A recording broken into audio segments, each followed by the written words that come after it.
Welcome back to my জিন্দেগি। নমস্কার, আমি সায়নী।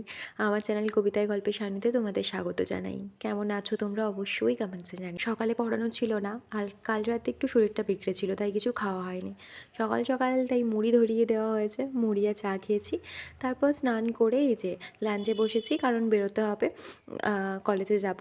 কলেজে যাওয়ার আগে একটুখানি ওই ঢং ঢং করে ছবি টবি নিয়ে নিয়েছি। তারপর বেরিয়ে যাচ্ছি, ভাই নিয়ে যাবে আজ। ভাইয়ের সাথে সাইকেলে করে প্রথমে চলে গেছিলাম দোকান পর্যন্ত, আর দোকান থেকে টোটো করে ওদের সাথেই চলে গেছিলাম আজ কলেজ পর্যন্ত। সবাই, ওর ভাইয়ের সমস্ত বন্ধুরা একসাথে ছিল, তো গল্প করতে করতে বেশ ভালো মতোই পৌঁছে গেছি। গিয়ে শুরু হলো কাজ। ও হ্যাঁ, রাস্তায় যেতে যেতে আজকে মহাসিন্ধুর ওপার থেকে এটা ফাইনালি কমপ্লিট হলো। এতগুলো দিন ধরে শুনেছি। টিফিন ব্রেকের পর যে কোনো একটা সময়ে গিয়ে আমরা ক্যান্টিনে চলে যাই একটু চা খেতে, তো সেরকমই আজকে চলে গেছিলাম। চা আর বাড়ি থেকে নিয়ে যাওয়া ক্রিম কেক আর বিস্কিট খেয়ে আমাদের টিফিন শেষ হলো। তারপর ফিরে এসে কাজ কমপ্লিট করে বেরিয়ে যাচ্ছি বাড়ির উদ্দেশ্যে।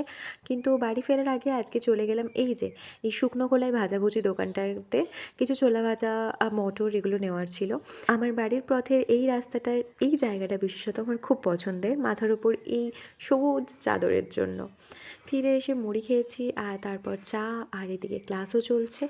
তো তার সাথে প্রচুর গল্প করেছি মায়ের সাথে, সারাদিনের কাজ না পারা পারা সমস্তটা মায়ের কাছে বলি। তারপর এই ডিনার কমপ্লিট করলাম রুটি, বাঁধাকপি দিয়ে ডালের একটা সবজি আর বেগুন ভাজা দিয়ে। রাতে ওই চাটা খেয়ে শেষ হলো আমার আমজিন্দেগি। আজকের মতো এলাম।